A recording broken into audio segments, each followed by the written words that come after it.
What is the problem with hidden sins? Ano ba problema pag meron tayong mga tinatagong mga kasalanan? Pag-usapan po natin yan sa devotion natin na ito.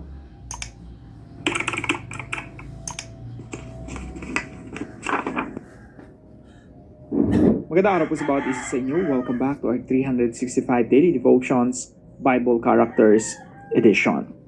Gusto po munang batiin ng happy birthday si Brother Ravil Francisco na kasama namin sa Jiu-Jitsu. Hello sa iyo kapatid. Now, yung topic po natin ngayon ay patungkol kay Achan. Sino ba si Achan?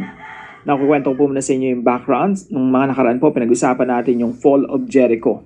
Si Joshua po, after crossing the Jordan River, so yung unang city na kanilang sinalakay ay walang iba kundi yung Jericho. Now, yung Jericho po, ang instruction ng Diyos, sabi ng Diyos, yung Jericho, akin yan. Okay? Huwag mong aangkinin. Walang Israelita na kukuha ng kahit anong mahalagang bagay dyan, ginto o pilak, na sasabihin niya, okay, I deserve this, no? Sabi ng Diyos, lahat yan devoted to the Lord. Lahat yan para sa Panginoon. Diretso yan sa Lord's treasury. Ibig sabihin, para po yung tithe, ikasampung bahagi, no? Na yung marami po kasi mga cities. Maraming mga lugar silang sasakupin. Yung first city na yan, pag nakuha nyo yan, yung plunder dyan, yung lahat ng kayamanan dyan, sa Panginoon yan. Yung mga kasunod na mga cities na sasakupin ninyo, sa inyo na yon. Nakita niyo po yung concept? Yung first fruits sa Panginoon, huwag mong nanakawin. Yung mga sumunod na mga cities, sa inyo na yan. So, first fruits po, yung Jericho. Now, here's the problem. Dito po sa sumunod na chapter 6 po yun, Fall of Jericho. Chapter 7, sabi dito, but the Israelites were unfaithful in regard to the devoted things. Achan, son of Carmi, the son of Zimri, the son of Zerah, of the tribe of Judah, took some of them. So the Lord's anger burned against Israel. Etong si Achan, nasilaw, may nakita siya. Ang gaganda mga kayamanan, no? Ginto, pilak. Tapos tumitingin siya siguro sa paligid, tinatago niya, sinusubi niya ng sinusubi.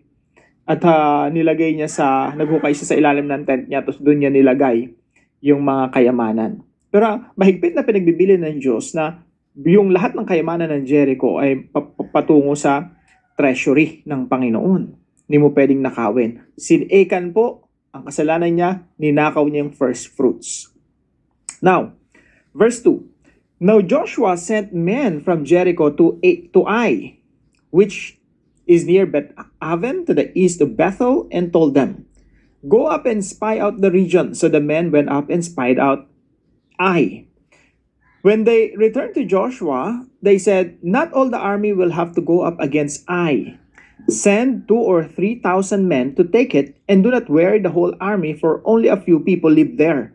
So sabi ng mga espiya, nakita na namin yung kasunod na city na sasakupin natin. Mahinang nila lang, no? Walang-wala sa Jericho. Yung Jericho mas malaki. Eto, kakarumpat na maliit lang to, no? Walang masyadong army.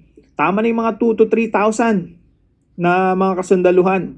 So yun nga yung ginawa ni Joshua. Nagpadala ng 2,000 to 3,000. But the problem is, because of the sin of Israel through Achan, si Achan na may tinatagong kasalanan, ang nangyari po, yung maliit na city of Ai, na ang bilis lang talunin, hindi nila matalo-talo. Sa halip, sila pa yung nagpulasan, nagtakbuhan at hinabol pa sila ng mga kasundaluhan ng Ai, at meron pa namatay sa kanila, 36 yung namatay. So sabi dito, so about 3,000 went up, but they were routed by the men of Ai, who killed about 36 of them. They chased the Israelites from the city gate as far as the stone quarries and struck them down on the slopes. At this, the hearts of the people melted in fear and became like water. Now, ano po mga katuruan natin ngayong araw mga kapatid? The problem with hidden sins. Number 1 po, hidden sin is not a victimless crime.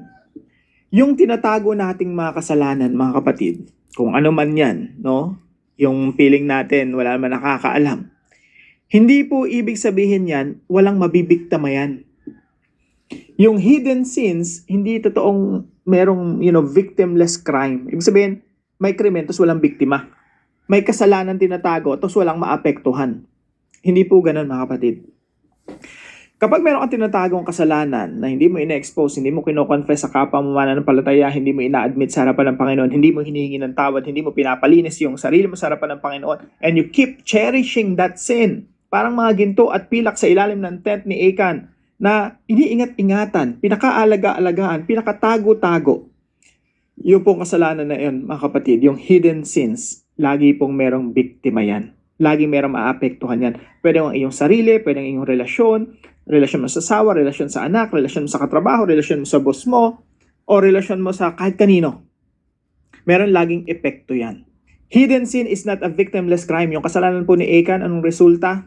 Yung buong bayan ng Israel nagdusa, 36 of them were killed, at si Joshua, tsaka yung bayan ng Israel, so frustrated, umiyak sila sa harapan ng Panginoon. Tinatanong nila sa Lord, Lord, anong nangyari? Bakit kami nabigo sa simpleng kalaban namin na hindi namin matalo-talo samantalang mas maliit kaysa sa Jericho?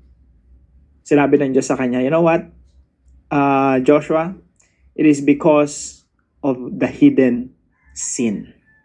Point number 2, hidden sin robs you of God's presence and protection. Yung hidden sin po, tinatanggal nito yung protection ng Diyos, yung presensya ng Diyos, kumbaga yung pabor ng Diyos. Kaya po sabi rito sa verse 12, pakinggan po natin, that is why the Israelites cannot stand against their enemies. They turn their backs and run because they have been liable to destruction. I will not be with you anymore unless you destroy whatever among you is devoted to destruction. So sabi ng Panginoon, I will not be with you. Kaya kayo hindi manalo-nalo because, wala kayong protection and favor from God. So yung mga hidden sins po, mga kapatid, hindi yan kinukonsente ng Diyos. Huwag mo isipin na proprotektahan ka ng Diyos because God is love, no? Hindi ganoon. Yung pagmamahal ng Diyos, hindi konsentidor. If you have hidden sins, you are not under God's protection and favor. Hidden sin robs you of God's presence and protection. Pangatlo po, hidden sin thrives in the dark but is exposed in the light. Yung tinatago-tago natin mga kasalanan, mga kapatid, ito ay nag-uugat, lumalalim yung ugat, nagkakadahon, lumalaki ng lumalaki, lumalago, nagtatribe. Kumbaga habang iniingatan mo, dinidilig-diligan, lumalaki ng lumalaki. Saan po siya nagtatribe? Sa darkness, sa kadiliman, sa ilalim ng tent, yung walang nakakakita. When no one is looking, the hidden sin is thriving. Pero, alam naman natin na yung hidden sin, masama talaga yan. Hindi ito yung victimless crime. May masamang epekto yan sa atin at sa ating relasyon sa ating kapwa at sa Diyos. So, anong dapat mangyari? Kailangan ito ma-expose sa liwanag ng salita ng Diyos. Kailangan ma-expose ito. Masabi mo sa kapwa mo, masabi mo sa kapwa mananampalataya na mananalangin sa iyo, masabi mo sa Panginoon, at hayaan mo yung katotohanan ng salita ng Diyos, ang siyang maghayag sa atin ng katotohanan na pinalaya na tayo sa ating mga kasalanan at tayo ay malinis na sa harapan ng Diyos. Kaya yung kasalanan, hindi na yan inaalagaan pa sa ating mga buhay. Hidden sin thrives in the dark but is exposed in the light. Namamatay po yung mga tinatago natin kasalanan kapag sinasabi natin sa kapwa natin mananampalataya, kino-confess natin. Now, bilang application po sa pinag-aaralan natin, number 1 po, remember that hidden sin is never hidden from God. Alalahanin natin mabuti. Keep in mind that hidden sin, bagamat tinatago mo siya, pinakatago-tago natin, it is never hidden from God. Walang naitatago sa Diyos. Sabi nga po sa isang Salmo, Psalm 90 verse 8, you have set our iniquities before you, our secret sins in the light of your presence. Walang natatago, walang naililihim sa harapan ng Diyos. Huwag na nating tangkain pang itago yung ating mga kasalanan. The more na itatago natin yung ating mga kasalanan, the more tayo expose ng ating Panginoon. Ako alam ko po yan, no? Maraming mga pagkakataon na ina-expose ako ng Panginoon. Kaya ayoko na nagtatago ng kasalanan, sinasabi ko na agad. Point number 2, do not let hidden sin rob you of God's presence. Huwag nating hayaan na yung ating mga tinatagong kasalanan, siyang maging dahilan para hindi tayo, o para mawala tayo doon sa ilalim ng proteksyon at pabor ng Diyos. Tandaan natin mga kapatid, yung pabor ng Diyos, yung protection ng Diyos, naka-reserve yan sa mga taong nagsisisi ng kanilang mga kasalanan, tumatalikod sa kanilang mga kasalanan, at nagpapatuloy sa pagsunod sa Diyos. Bakit po? Simple lang. Yung Diyos po natin mapagmahal. At yung pag-ibig ng Diyos, hindi konsentidor. Minsan kasi nako-confuse tayo sa pagmamahal ng Diyos. Akala natin mahal tayo ng Diyos kahit nagkakasala tayo, kahit nagtatago tayo, may inaalagan tayo mga kasalanan. Okay lang sa Panginoon yun, no? God is love, God is love. It doesn't matter kung meron tayong mga hidden sins. That's a lie. Dahil yung pag-ibig ng Diyos, dahil mahal tayo ng Diyos, hindi niya po tayo kinukonsente. Tayo po ay papaluin niya kung kailangan paluin dahil ang Diyos natin ay ating amang mapagmahal. At ang amang mapagmahal na iniibig ang anak, sisiguraduhin niya na didisiplinahin niya tayo. So tandaan natin, do not let hidden sin rob you of God's presence and protection. Pangatlo po, expose sin early. Pag may nagawa tayong kasalanan, ang sarap-sarap itago, nahihiya tayo kasi ma-pride tayo, mayabang tayo, ay natin pakita sa mga tao na nagkakasala tayo, nahulog tayo sa kasalanan. So let's keep it a secret. Tapos minsan pinagpapatuloy pa natin yung ating mga kasalanan. Tapos tinatago natin sa ating mga puso. Expose sin early. Habang maaga pa, expose mo na. Aminin mo na sa iyong misis. Kung ikaw may misis kang katabi, tumingin ka sa kanyang mata at sabihin mo sa misis mo, aamin na ako. Mga lalaki kasi may principle yan eh. Ay mga lalaki, no, generally, kahit anong mangyayari, huwag kang magpapahuli.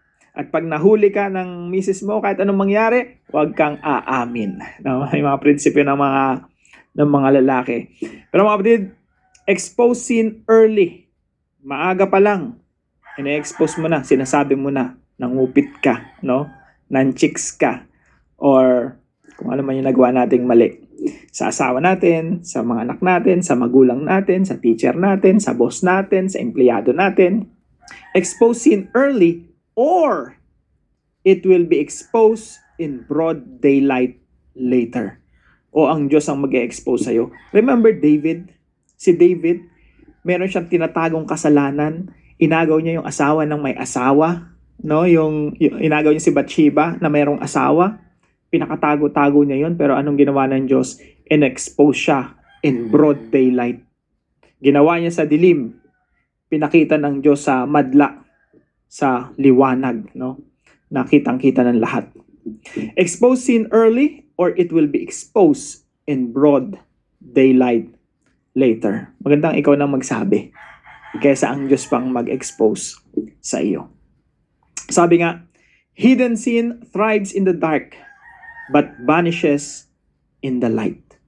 At sinasabi po ng banal na kasulatan na walang lihim na hindi mabubunyag. Lahat talaga mabubunyag. Para po sa ating discussion, why is it crucial to confess our sins early rather than be exposed later? Bakit po crucial na ma-confess agad natin yung ating mga kasalanan ng maaga kaysa ma-expose pa tayo later on? At para naman po sa ating dive deeper, sagutin po natin yung tanong na, what are the 4 stages of hidden sin? 4 na stages po yung hidden sin. Pag-usapan po natin yan sa dive deeper. At yung pangalawang tanong dyan, yung Valley of Achor na tinutukoy sa verse sa chapter natin. No? Anong kinalaman yan sa krus ng ating Panginoong Jesucristo? Tayo po'y manalangin. Lord, you see what is hidden in my heart. Every thought, every motive, every secret I try to bury. Nothing is concealed from your holy eyes. Forgive me for the sins I hide out of fear, pride, or shame. Do not allow hidden sin to grow roots within me. Search me, expose what must be exposed, and gently but thoroughly cleanse what must be cleansed. Restore to me the joy of your presence. Give me humility to confess quickly, and courage to walk honestly in the light. Thank you that through Christ, my valley of trouble has become a door of hope. In Jesus' name, amen and amen.